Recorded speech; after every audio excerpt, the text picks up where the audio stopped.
extent, because you start to get the feeling that people overseas appreciate more than we do, yeah. More than we do, at least as far as the youth goes, you know.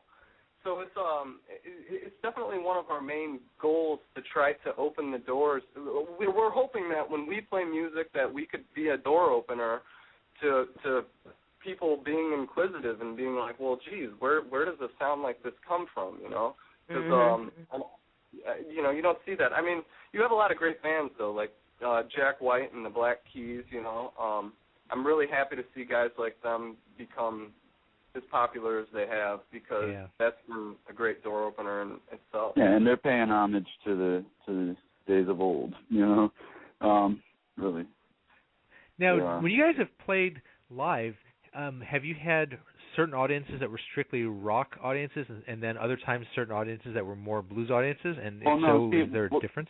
Really, you know, when we first started, all we were doing was playing blues, and like when, you know, before we were even you know, had an official band name or were playing gigs, we were just kids jamming in the basement. And all of our friends at the time, you know, we had a lot of people coming over our house, and we weren't gonna lie, our place was kind of the party place. Everybody, you know, people knew that they could come over here and we could hang out and have a good time. We were jamming, everybody's watching us, and you know, our mom was you know, a very good attorney who was out working a lot, you know. So after school, we always knew that we had at least a little time right away for everybody to come here and hang out while we jammed. And so we kind of had, you know, from the very beginning, our audience was young kids who were listening to what we were doing, and to them it was like an alternative music, you know, because we were playing stuff that most of our peers, you know, had never even heard of, you know. But to them, it was just like, wow, these guys are jamming, you know. They didn't look at it as like, well, they're just playing blues, you know. They just came over and were listening to us jam, you know. Yeah, and I've noticed lately with a lot of the bands, the indie bands that I've been interviewing, actually have been putting it out there that they're not just a rock band, that they're saying they're a rock band with blues influence. So that's a good thing that it's coming back around, you know, and people are speaking more about it. So that way, as you guys are, you're educating, you know, a newer generation. Yeah, and from the get-go, like, I mean, that's what we did, like, the whole educational thing we were doing right away. You know, back in the day, when we first started playing, we were fortunate enough to play and do a show with a guy named Sun Seals, and he was like a legendary Arkansas blues player. And it was really crazy because we were really into Sun Seals. You know, as young kids, aside from Junior Wells and Buddy Guy, he was the one we were listening to a lot of his stuff and listening to his songs. And a weird thing kind of... Don't forget to include that, you know, one of the first summers of practicing, you know, not long after Bobby started playing his bass and Planetary was formed, we covered 2 albums in their entirety almost, and one of them was Sun Seals Live and Burning, and the other one was Junior Wells Hoodoo Man Blues.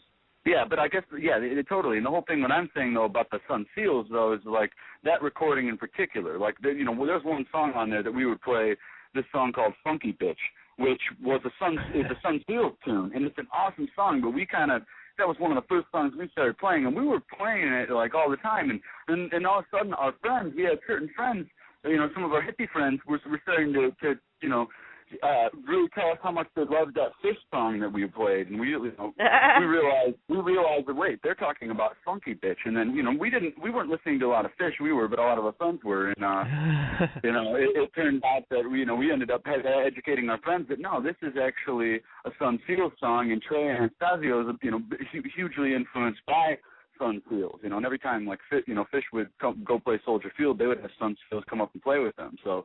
But it just happened to, you know, be weird because we didn't know of the song because of Fish. We knew of it because of Sun Seals. So at the very beginning, we were educating people about Sun Seals. But the weird thing with it, like that I was trying to say, and sorry for being long-winded here, but we did a show with Sun Seals, and how it came about was just really crazy, one of these cosmic coincidences. I mean, we were listening to and playing a lot of Sun Seals, and then it turned out that our dad's best friend was a guy named Mike Boyle, who lived across the street from him, who was a bass player. And it turned out that he was, at the time, was Sun Seals' working bass player. And he kind of put, I think, the pieces of the puzzle together. I think, you know, with our older brother somehow, Mike, you know, Boyle had told our dad that, wait a minute, these guys are, you know, like he knew that we were listening to, you know, to Sun Seals who he was playing with. And so then we ended up, you know, going out to Mike Boyle had a jam night out at this in Lansing, a bar in Lansing, Illinois called Bottoms Up that we would hit every Sunday, and we did that for a while, and then sometime later we ended up doing a show with Sun Seals where we put it together, me and Mike Boyle, who, you know, set up with Sun here a couple months before he passed away. We sold over 600 tickets. It was awesome, but we made like newsletters that we flooded the high schools with, and really let people know. Like our newsletter was written by Martin. It was a really nice letter. You know, it really was. It was. We called it a blues news or whatever, blues news or something, and we sent it out like hundreds and hundreds of them. Passed them out throughout the high school. So the amount of young kids that we got to go out there, you know, checking out Sun Seals, I mean, it really ended up being epic for us. I mean, we got a huge press, and that was in our early days. That was like the biggest, you know, thing that we had done at that time. It was huge, you know. Playing with one of your idols too. Wow. Yeah, and the thing that's crazy is because he was in really ill health, and we were just really fortunate enough that you know, our dad's best friend was, you know, really good friends with him. It was just this weirdest coincidence, you know. So. Well, that's awesome. Not a lot of people get to play for their idols like that, you know. So that's something that you'll always have with you as one of your probably greatest memories. Well, and yeah, it absolutely is, and those are the type of memories that make you, and things that happen in life that make you realize that you can't take life for granted, and that things happen for a reason. You know, because then just even with us, we've had so many weird things happen. I mean, we've always been these biggest Buddy Guy fans, and if we went into all the weird Buddy Guy coincidences, that's unreal in itself. But I mean, I could let Michael speak on that a little bit, because I mean, it's definitely something I think that we need to talk about. Is that the relationship with the club up there and how we started playing up at Buddy Guy's, because that's, you know, we were really fortunate enough to have him actually hop up on stage with us back on Michael's birthday back in May. Wow. What a nice gift. That was at Legends, right? Buddy Guy's Blues Legends? Yep. Yeah. Mm-hmm. Wow. Yeah, Michael, come on. I need to breathe anyway, so. Well, it's a crazy story, actually. It's actually an interesting story from the beginning. Let's see here. Almost 3 years ago, more like two, closer to 2 years ago, 2.5. I don't know. I can't think at this point at what month it was. It was maybe actually no. It must have been. I think we started going in the fall, Mike. It was the fall, around this time of year almost. It was September 2010. So me and Bobby and our drummer Nick went to the jam night at Legends, and basically it's a really popular jam night, and you know, traditionally a jam night works like you go there, you sign up on a list when you get there, and you know, it's first come, first serve usually, you know. But at a place like Legends, there's so many people that they tend to not go in the order of the list as much as they just call people they know, especially because they have a reputation to hold. And sometimes there's train wrecks when you just call up strangers who say they can play, you know. But anyhow, so when we got there, it was standing room only. It's a Monday night, and I'm sitting here thinking, geez, are we going to be able to get into this jam night and jam? And so I'm scanning the room of the club, and I see the sound booth, and I'm like, oh, perfect person to talk to. I got to figure out what's going on. And so I went up to the sound booth and talked to the guy there, and he was super nice, you know. He's like, just talk to the host band at the set break, you know. He's like, I'm sure if you go up there and you talk to him, he'll make a point of getting you guys on the list. And so I took his advice, and I did that, and I also gave him a CD of some original material I had. I didn't have any Planetary stuff, but I had my own stuff. So I gave him some of my solo stuff. And so basically I talked to the host band, and he was super nice, and they got us up to jam, and it was really fun. So we went there for weeks after that, for the next few Mondays, and about 4 or 5 Mondays later, basically for the last month, the sound guy really liked my CD and started introducing us to everybody, and his name's Greg. And so one day I'm at the bar looking at all these photos, and I see this photo of Buddy jamming with the sound guy. And then I look at the caption on the photo, and it says Buddy jamming with his son Greg. And then all of a sudden I feel my face goes blush, and I'm like, oh, no. And then I look at the I look back at the sound booth, look at the photo, look back at the sound booth, look at the photo, and then it dawns on me that the person who befriended us, who was introducing us to everybody at the club for the last month, was none other than Buddy's oldest son, Greg. But really, no, Michael, I mean, I got to interject here. But, I mean, not only introducing us, but, I mean, he was just going way, beyond, above and beyond. I mean, it was ridiculous. I mean, he was really charismatically, he was funny about it, too. I mean, we were just so excited that the sound guy liked us. And, I remember one night we're just there, and he's the guy that's hosting the jam, Brother John, he's a really multi-instrumental musician he's been doing it for like 10 years. Brother John up there, he does every other Monday. He's the host up there.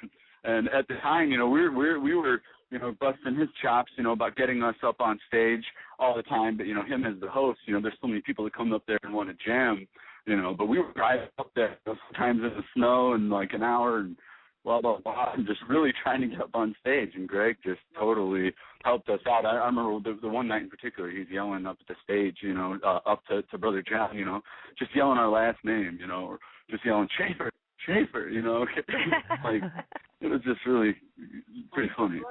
Sounds like a great guy. Yeah, he is. No, he really. That's what's cool about this. The whole point is that we had no idea that he was Buddy's son. I mean, we should have known just being the Buddy Guy fans who are just looking at his face, because now he looks just like him. But I mean, we didn't have any idea, But that's what made it that much more genuine and cool, the whole relationship and everything. We just became really good friends right in the beginning. So, but anyway, Michael, back to what you were.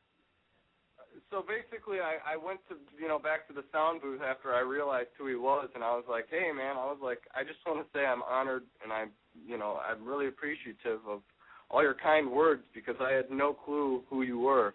And he's so humble, and that's why we didn't know who he was, because he's not like the type of person glamorizing the fact that he's, a blues legend's son, and it was just amazing because he's just so cool about it. He's just like, really, it's not a big deal, And from there on out, we became really good friends, and he started getting us gigs there, and so we play there about every other month now. But the best gig yet was on my birthday, which was this past May 15th, and it was awesome because we did the whole night there. And right before we were about to finish our first set, Buddy actually, some guy came up to the stage. Actually, I was saying some guy. I'm more personal with people at Legends, and I feel disrespectful doing that. But it's this guy, James. He's a super cool guy. He came up to the stage. He's like, hey, Mike. I'm like, what? He's like, Buddy's getting on stage. Get your guitars back on, We'd already started to take our guitars off. Yeah, my guitar was completely in its case, and the crazy thing about this is that I had this feeling in my heart that Buddy was going to hop up with us that night, right? Because I knew he was going to be in town, and with it being us playing there, for Michael's birthday and the senior release party, I just had this feeling that he was, and it was on my mind, at the forefront of my mind, the majority of the set. But then we were having so much fun, and there were so many family members that we hadn't seen in a while watching us play that I had completely put it in the back of my mind and forgot all about even just the idea of him coming up there and then put the guitar down, and then all of a sudden what happens. What an honor, a true honor. It was pretty, it was pretty crazy. Michael, did you faint afterwards, or how did you handle it? Well, it was funny because he's like, Mike, and then he's like, A minor, it's the guy, James, and so, I told Bobby and Martin, I looked to my left, I'm like, Bobby, Martin, A minor, and then he comes back and he's like, no, G, and so I'm like, so it's funny because we didn't even know what key, we had to change it a couple times there, but I'd seen Buddy get on stage with people before, and not to mention the fact that we would listen to Buddy Guy, religiously, so, we had a really good idea how to back. We'd have been, basically what he's saying is we'd have been pretty much damn near ready to play anything that he would have wanted to at any moment. We ended up some real classic old blues verses and singing some of the newer stuff he's got. But it was awesome because, when we got done playing, a lot of the employees came up to us and were like, hey, you guys did a phenomenal job. And, of course, Greg did. and he's like, they all told us the same thing, which was basically that of all the bands that, you know, they've seen Buddy jump up with, that we were, you know, one of the most attentive, and that their